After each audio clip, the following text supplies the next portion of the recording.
Pemirsa, pasca mundurnya Airlangga Hartarto sebagai Ketua Umum Partai Golkar, format koalisi partai politik maupun kandidat gubernur di Pilkada serentak 2024 terancam ikut berubah. Saat ini Koalisi Indonesia Maju sepakat mendorong Ridwan Kamil di Pilkada Jakarta, padahal sebelumnya Airlangga Hartarto lebih menyukai Ridwan Kamil untuk bertarung di Jawa Barat. Selain itu pemirsa, Airlangga Hartarto bersama dengan PD Perjuangan sempat mendorong Airin Rahmidiani untuk maju di Pilkada Banten. Namun dengan mundurnya Airlangga, akankah nama Airin tetap diusung oleh Partai Golkar dan PD Perjuangan? Untuk membahasnya telah bergabung bersama kami Wakil Ketua Umum Golkar Ahmad Doli Kurnia, nanti akan bergabung bersama kami.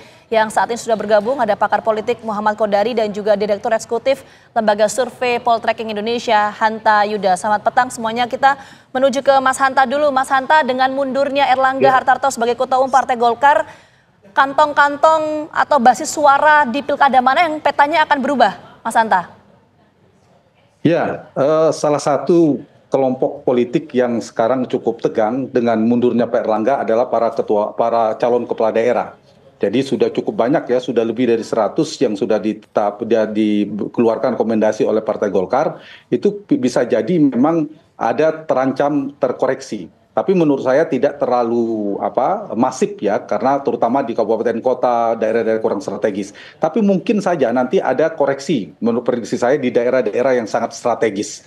Nah, jadi yang menarik setelah Pak Airlangga mundur ini ada dua, bursa Ketua Umum Partai Golkar pengganti Pak Airlangga. Yang kedua adalah kemungkinan ada perubahan peta konstelasi, peta politik dan peta kandidasi di nama-nama pilkada-pilkada yang strategis. Nah, jadi kalau kita perhatikan memang kalau bicara strategis pilkada, Vita, adalah daerah Jawa dan beberapa daerah yang sangat besar ya. Daerah Jawa itu bisa jadi Jakarta, Jawa Barat, meskipun per hari ini kita belum melihat tendensinya, tapi tidak menutup kemungkinan ada dinamika itu, ada kemungkinan koreksi-koreksi yang terjadi setelah mundurnya Pak Airlangga.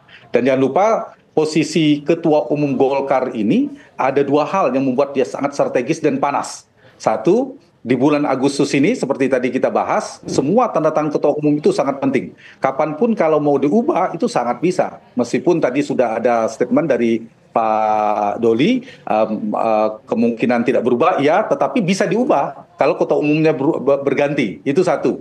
Yang kedua, bulan September dan Oktober itu Ketua Umum Golkar sebagai veto player di Golkar memiliki hak veto, tanda petik, memiliki hak prerogatif mengirim nama-nama menteri-menteri yang akan dikirim kepada Prabowo sebagai presiden terpilih di bulan September Oktober prosesnya. Jadi sangat strategis sekali posisi Ketua Umum Golkar ini. Nah, dinamikanya apakah nanti ada perubahan? Kalau Jakarta begini, kalau Jakarta itu betul-betul ada kompetisi yang sangat tajam, kompetisi betulan, misalnya Anies Baswedan incumbent maju, maka nama Ridwan Kamil itu tidak bisa tidak. Tidak ada pilihan, suka atau tidak suka kelompok politik karena pertimbangan elektoral, maka Ridwan Kamil tidak ada pilihan. Bahkan wakilnya itu harus dicari yang memiliki aspek elektoral, kontributif secara elektoral di posisi cawagup.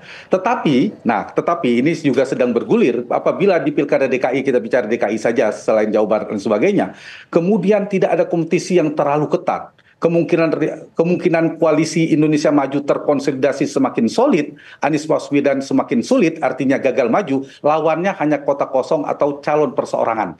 Nah, kalau lawannya calon perseorangan atau calonnya adalah kota kosong lawannya, maka yang diusung oleh Kim adalah kandidat jadi, gubernur jadi. Nah, disitulah kemungkinan ada nama Kaisang yang bisa jadi menjadi nominasi yang diperhitungkan selain Ridwan Kamil. Apakah dipasangkan, apakah berpasangan, atau bisa ada perubahan komposisi. Karena itu menjadi variabel yang berubah karena kemungkinan akan jadi. Selain tentu nama Kaisang ada potensi di Jawa Tengah. Poin saya adalah ketika ada keinginan atau aspirasi politik dari aktor-aktor politik kuat, itu bisa jadi akan merubah konstelasi politik termasuk di Partai Golkar per hari ini. Baik, dari Mas Hanta kita menuju ke Bang Kodari. Bang Kodari, Anda melihat akan seperti apa kontestasi di pilkada di seluruh Indonesia? Atau kita ambil yang lebih spesifik, pertama di Jakarta, di Jawa Barat, dan di Banten. Terutama di Banten kalau kita lihat ada koalisi koalisi Banten Maju dengan 10 partai politik yang mendukung pasangan Sony Dimyati gitu. Kemudian Partai Golkar dan Partai PDIP ini kan mendukung pasangan Airin dan Ade gitu. Nah, Anda melihatnya seperti apa? Apakah di Banten misalnya atau di Jakarta dan di Jawa Barat, Anda melihatnya apakah akan ada perubahan ketika Airlangga ini tidak lagi menjadi ketua umum dan akan ada ketua umum yang baru? Pertama, menurut saya kita harus bagi soal pilkada ini dalam dua kategori ya. Aditya, pertama yang sudah dikeluarkan suratnya dan yang kedua yang belum dikeluarkan suratnya. Kalau yang sudah dikeluarkan suratnya, hemat saya tidak akan ada banyak perubahan.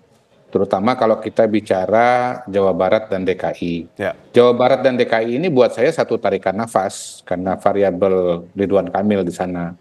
Jadi sebelum, menurut saya tidak akan ada perubahan yang besar di sana, bahwa Deddy Mulyadi tetap di Jawa Barat dan Ridwan Kamil ke Jakarta siapapun lawannya, karena sebetulnya ini sudah disepakati bahkan sebelum Ridwan Kamil sebelum Airlangga Hartarto mundur. Yang dinamis itu kan sebelum Airlangga Hartarto ikut mendukung Ridwan Kamil di Jakarta dan Deddy Mulyadi di Jawa Barat. Tetapi karena sudah disepakati, saya kira tidak akan berubah. Mungkin yang masih mengalami dinamika adalah di Jawa Barat. Kalau patokan saya adalah pernyataannya Bang Doli Kurnia bahwa di Jawa Barat bahwa kandidat-kandidat yang sudah diputuskan itu tidak akan ada perubahan, saya membacanya kalaupun ada perubahan, wakilnya Airin yang tadinya mungkin Ade Sumardi ya dari PDI Perjuangan, bukan mustahil akan ke Andra Soni, karena saya pernah mendengar sesungguhnya format awal itu adalah pasangan Airin dan Andra Soni, bukan maju sendiri-sendiri seperti sekarang. Nah, yang nomor dua soal daerah-daerah yang suratnya belum keluar dan menurut saya cukup banyak, bisa saja terjadi dinamika. Di mana dinamika itu adalah kandidat Partai Golkar yang tadinya akan keluar atau berseberangan dengan Koalisi Indonesia Maju, ada kemungkinan akan mengerucut atau akan bersama-sama dengan Koalisi Indonesia Maju. Saya kira itu perubahan yang mungkin terjadi pasca lengsernya Airlangga Hartarto dari Ketua Umum Partai Golkar. Oke, tapi apakah kemudian juga akan berpengaruh terhadap peta pilkada, misalnya tadi belum dijelaskan spesifik di Jawa Tengah, itu nanti seperti apa? Apakah akan ada pengaruhnya di sana? Nanti kita akan coba bahas usai jeda berikut. Kami kembali hadir saat lagi untuk Anda.